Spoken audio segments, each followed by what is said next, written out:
Hello, my name is Bob Pollock and I'm with Penn State Cooperative Extension, and today we're at Musser's Garden Center and we're going to be showing you the tip of the week on how to plant a ball and burlap tree and also a potted shrub. And we also have Christine here today, and she works here at Musser's Garden Center and she will be assisting. First, there are a number of sizes of different trees. Usually the larger you get, they get into ball and burlap material, and that just means these have been growing in the nursery, and so they dig them out of the soil in the nursery as opposed to being grown from a seedling in a pot. So in order to dig them from the field, they usually do that with a machine, but then they need to hold the soil in place, and they usually use burlap to do that. So we have an example of that here. This dogwood has a metal wire cage to help support that system also, and then it's also attached with twine. Now, one of the things you need to do when you purchase a tree like this is to make sure that the burlap that's being used is real burlap. Okay, if it is a synthetic burlap, then that has to be removed. But as long as it's a real burlap, then you can keep that in place. This tree also has protection on here, which is good to have, which will help keep rabbits and voles and other creatures from attacking the bark, especially on a newly planted tree. So when you get this home, and it is heavy, so you need to account for that. I think we can pick it up here,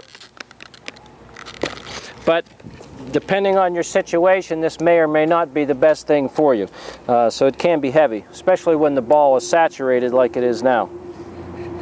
All right, so to plant this, you would dig your hole. You usually want to dig the hole larger than what the size of the ball is, okay? And then you'll set that down in the ground, and you do not want to plant it any deeper than the top of the root ball, okay, where it was the natural surface of the plant, because the plant roots come out from here. We do not want to bury them. You may need to just put a light coating of soil over the top, but no more than that. Now, once you get it in the ground, you can take the wire cage. We will cut this for you to show how you would do that. But you do need to remove the twine so that we can loosen this up. We do not want to leave twine around the trunk of the tree. Occasionally, now this is real twine which will decay after time. Sometimes synthetic twine is used, and that has to be removed. Now you also want to take the top of the cage. Once that's loose, you can peel that back.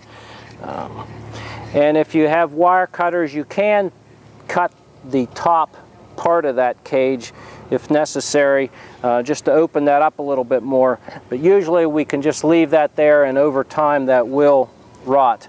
You also need to remove, untie, and pull back the burlap. Now, I'm not going to cut this one all up today, but you can take the burlap. It needs to be wrapped. You can either cut it off right around the top, or you can peel it back. But we don't want to leave any of the burlap exposed because it can dry out. And when it dries out, it's very difficult to get it re-wetted again. So it's best to have that bent down so that it's covered with soil, or just cut off around the top. So that's some of the key things with that plant. If you purchase a potted plant, it can be a little different situation. This one comes out of the pot nicely. You can see the roots. Now, what we want to check on a plant like this is that there are no circling roots, and those are roots that grow around the inside of the container. If there are roots like that, then we want to cut those. Okay, it's okay to cut them, because otherwise those will continue to grow around in circles, and that can be the reason a plant dies 2, 3, 4 years later from those circling roots. It'll girdle itself.